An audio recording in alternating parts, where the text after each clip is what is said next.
Ya, assalamualaikum warahmatullahi wabarakatuh.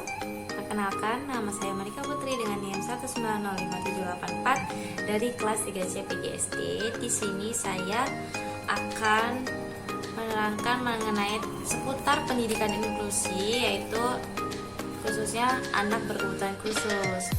Nah, seperti yang kita tahu, anak berkebutuhan khusus adalah anak yang mengalami keterbatasan atau keluarbiasaan baik fisik, mental, intelektual, sosial maupun emosional yang berpengaruh secara signifikan dalam proses pertumbuhan atau perkembangannya dibandingkan dengan anak-anak lain yang seusia dengannya.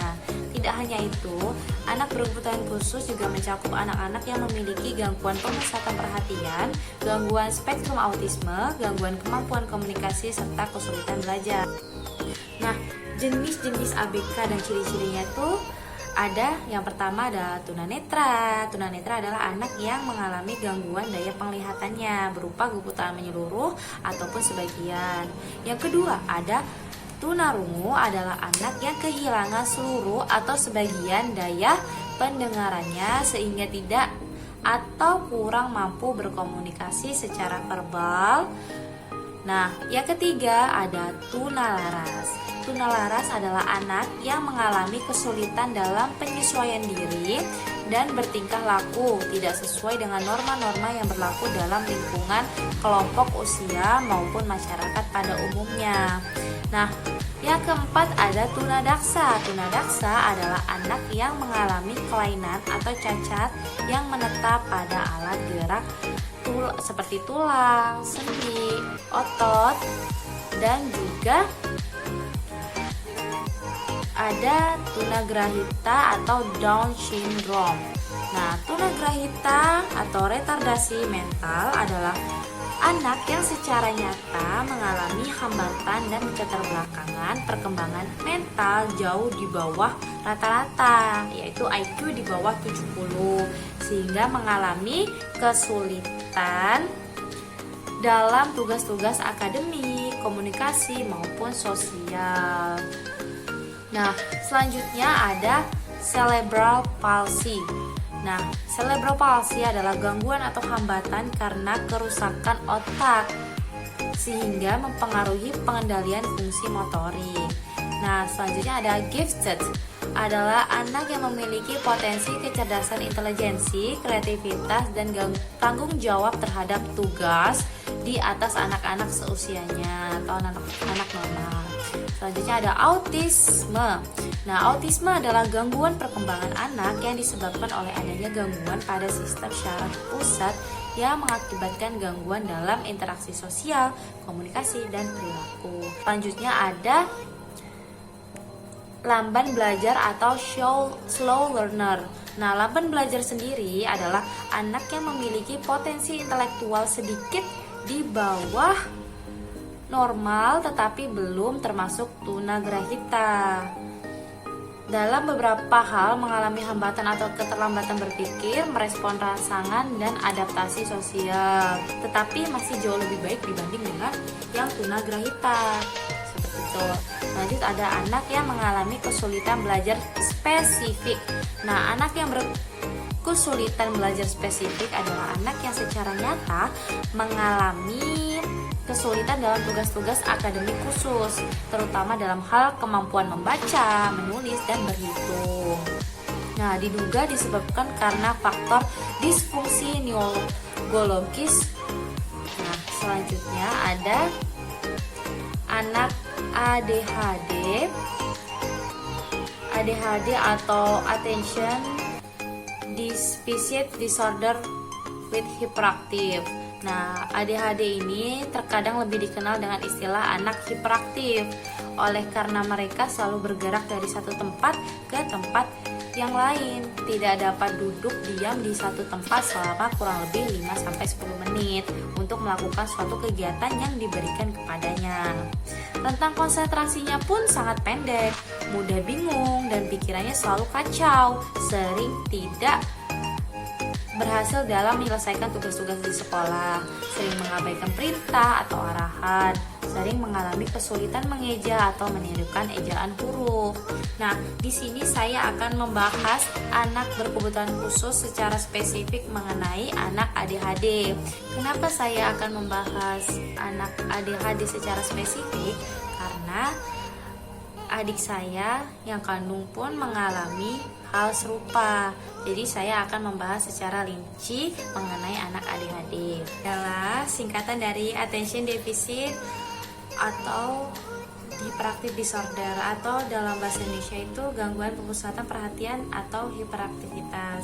Nah, gangguan ini pastinya ditandai oleh adanya perilaku hiperaktif, impulsif, dan atensi yang timbulnya lebih sering dan lebih berat dibandingkan dengan anak-anak seusianya, sehingga menimbulkan pembadaian atau gangguan dalam fungsinya sehari-hari, dan tentunya penderitaan bagi si anak ini. Pengertian dari anak hiperaktif sendiri adalah anak yang dia itu selalu tidak bisa diam, dia itu bergerak secara berlebihan dan tidak pernah capek. Dia apabila di sekolah itu suka lari-lari seperti itu. Nah, apabila anak impulsif itu sendiri adalah anak yang tidak bertindak dulu baru berpikir gitu. Jadi terkesannya seperti nekat. Nah, kalau untuk inattensi sendiri adalah dia itu tidak bisa memusatkan pemikirannya itu dengan baik gitu. Jadi dia susah berkonsentrasi.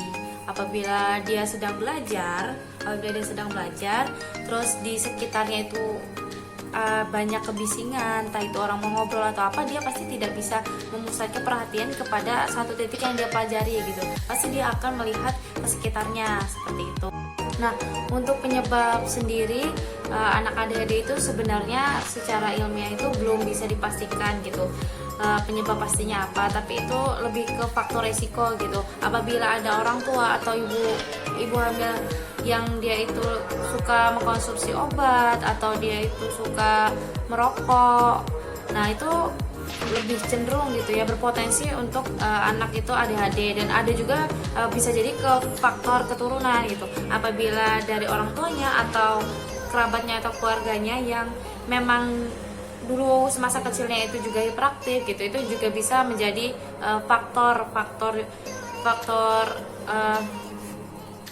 kemungkinannya seperti itu.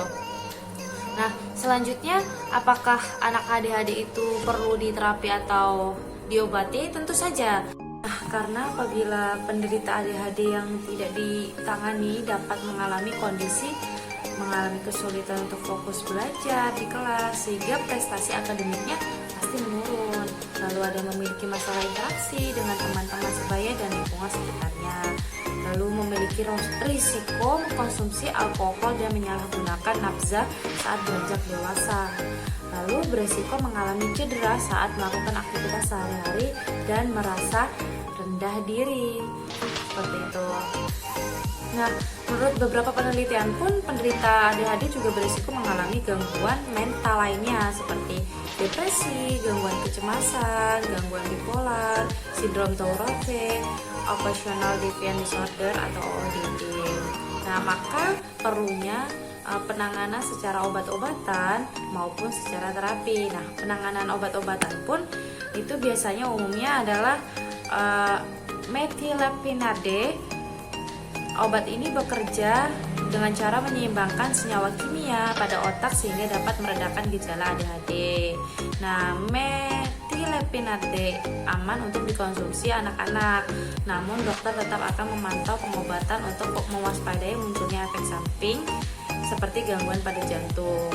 Nah, melalui penanganan psikoterapi ada terapi perilaku kognitif atau kognitif behavioral terapi atau CBT. Dan terapi perilaku kognitif akan membantu penderita ADHD untuk mengubah pola pikir dan perilaku saat menghadapi masalah atau situasi tertentu.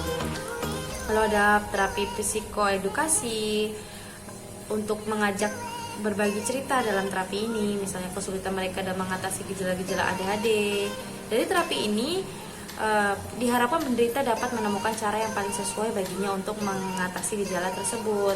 Nah, lalu ada yang terakhir adalah pelatihan interaksi sosial, yaitu jenis terapi dapat membantu penderita ADHD untuk memahami perilaku sosial yang layak dalam situasi tertentu, seperti itu. Baiklah, Terima kasih sudah mendengarkan. Saya akhiri. Wassalamualaikum warahmatullahi wabarakatuh.